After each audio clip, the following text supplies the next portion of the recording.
Hi, everyone. It's my pleasure to welcome you all today to the presentation of the Jackie Kirk Award. My name is Supriya Bailey, and I'm the president of CIS. And before I turn things over to our presenters and our awardees, I want to extend a deep appreciation to all our volunteers who serve the Society by delving deeply into numerous nominees for numerous awards. The Jackie Kirk Award, created to honor the professional life and deep dedication of Jackie Kirk to our field and to CIS, is just one of the awards that we present every year. The work of selecting deserving awards happens through the awards committee, chaired this year by Dr. Sarah Dryden-Peterson, who is an international education consultant and visiting scholar at the OISE, the Ontario Institute of Studies and Education at the University of Toronto, or as we familiarly call it, OISE. Dr. Dryden-Peterson has spent nearly 2 decades specializing in issues of gender and education as a curriculum developer, a teacher educator, an evaluator, and a researcher. She's currently the principal investigator for a knowledge and innovation exchange project under the auspices of the Global Partnership for Education that's being undertaken in Ghana, Honduras, and Nicaragua. The project is called Improving Literacy for Children through the Support of Community Networks.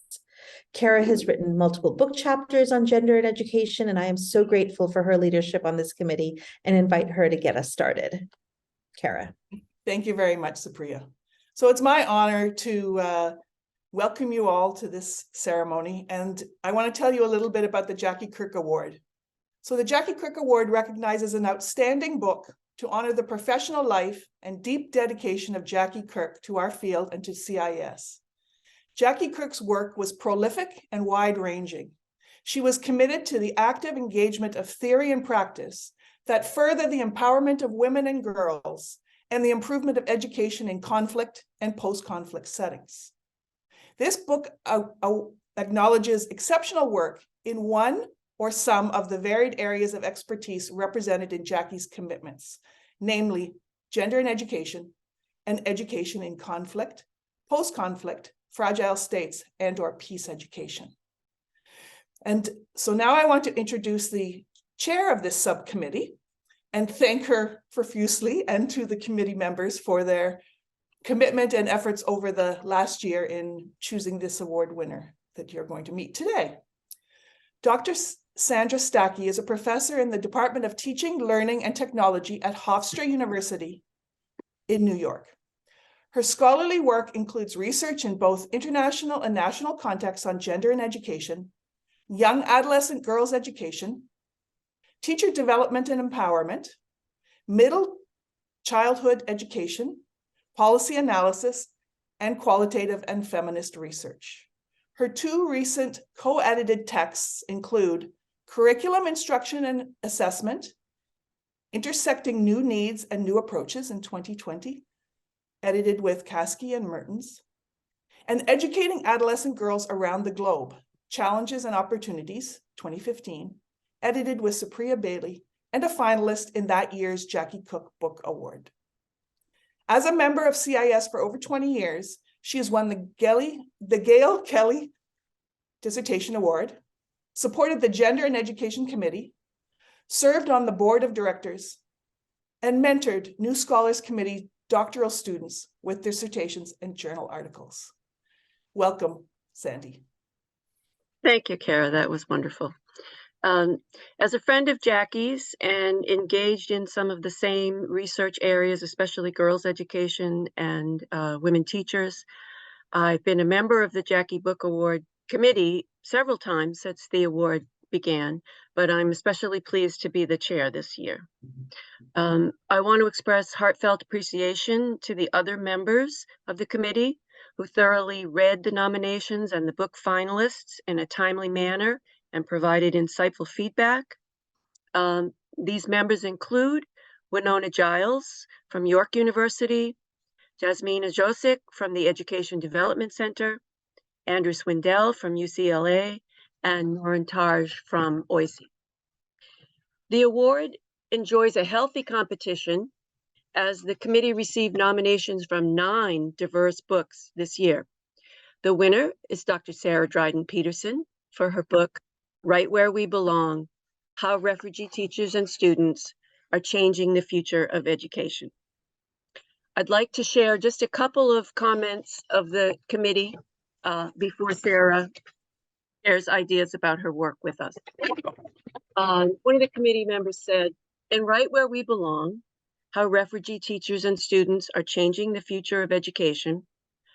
Dr. Sarah Dryden-Peterson masterfully weaves together diverse voices from refugee education contexts to tell a broader story about education in emergencies globally. The book draws from an impressive and original data set that was collected over 15 years and includes over 600 interviews in 23 countries. As the Jackie Kirk Book Award winner, Dr. Dryden-Peterson makes significant contributions not only to the literature on education in conflict, post-conflict, and refugee settings, but also addresses girls' education and gender from individual perspectives. Right Where We Belong is able to center the lived experiences of refugee teachers and students while creating connections to global issues in history, which will no doubt make this work of use to academics, practitioners, educators, and students alike. And another brief one, Sarah's book is definitely a page turner, not something one says very often about academic nonfiction. Her excellent, broad-based, and in-depth research is brought alive to the readers by teachers and students she interviewed who are working and studying in conflict zones. We learn firsthand how legal and humanitarian law and policies affect real human lives in palpable ways, good and bad. As well, her appendix provides excellent methodological insights into how Dryden-Peterson accomplished her multi-context research over time.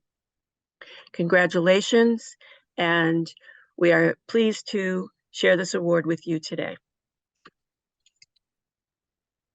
Thank you so much, Sandy, Kara, Supriya, and to the whole committee, as you mentioned, Sandy. I know the work of award committees is time-consuming, especially when reviewing books, and that it's a work of passion and dedication to the field, to CIES, and to the work that we do with children and teachers globally. So thank you for all that you've brought to this process.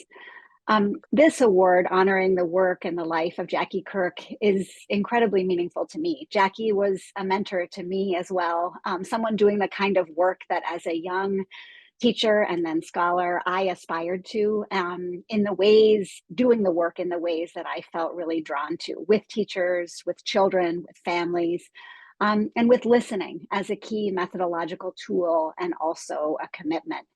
I'm grateful to Jackie for her teaching and for the teaching of all of the teachers, students, and families who I have listened to following in Jackie's model. In the time that I have today, I wanted to talk about a few directions for the future of comparative and international education that I began thinking about through the course of researching and writing this book, Right Where We Belong: How Refugee Teachers and Students Are Changing the Future of Education.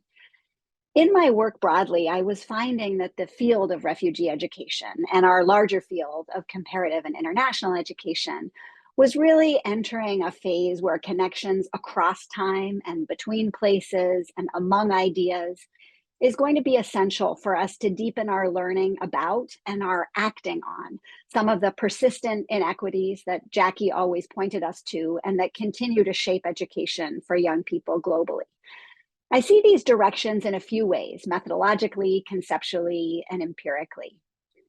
First, I began to really see the need for work that is not bounded by the very same country borders that often cause conflict and exacerbate inequities in the first place.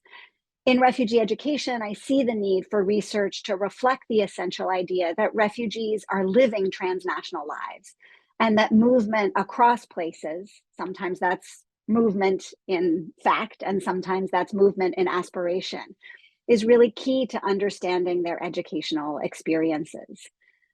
Second, this type of work that spans time and place requires collaboration with research participants, with colleagues, with students.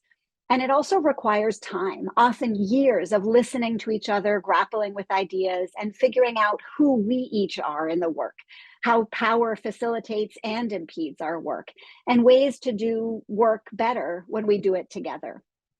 I found that collaboration involves a lot of letting go, of being the only relationship builder, of being the only meaning maker.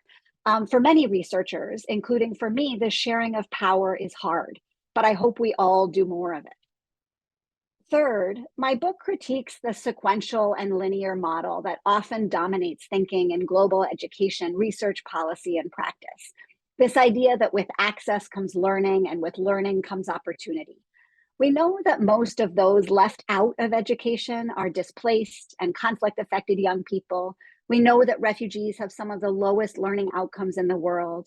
And we know that opportunities are tied to structures, including legal, social, and political conditions, and to power.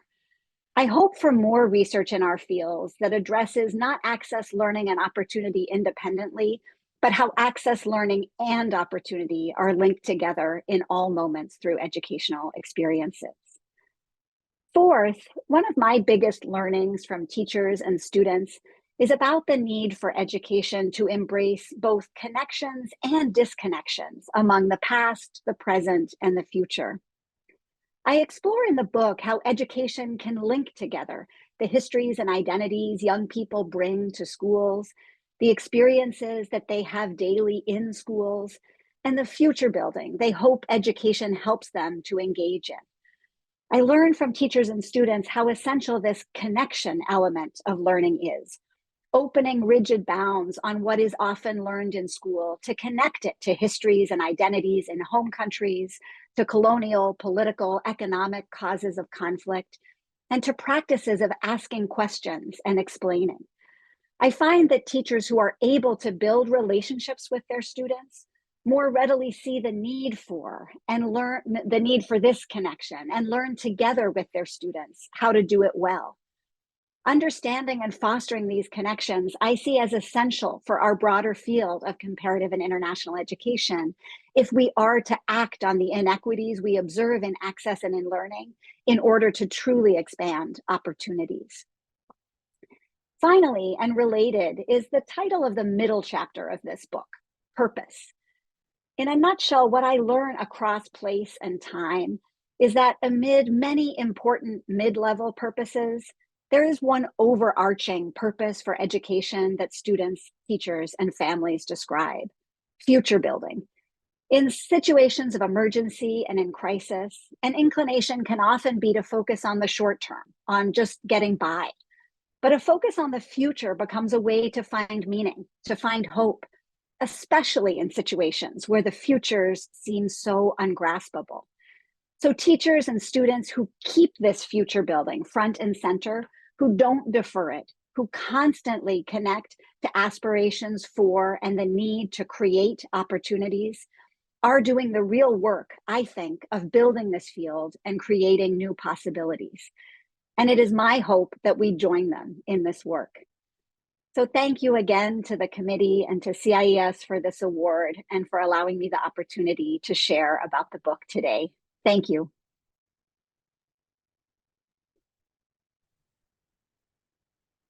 Thank you, Sarah. I hope that all CIES members get a chance to read your book, and I'm sure they'll appreciate very much all that you're talking about in terms of the micro and macro look at the situation and all the collaboration that must be taking place. Thank you very much. I echo Sandy's words there, and congratulations, and I really look forward to reading your book.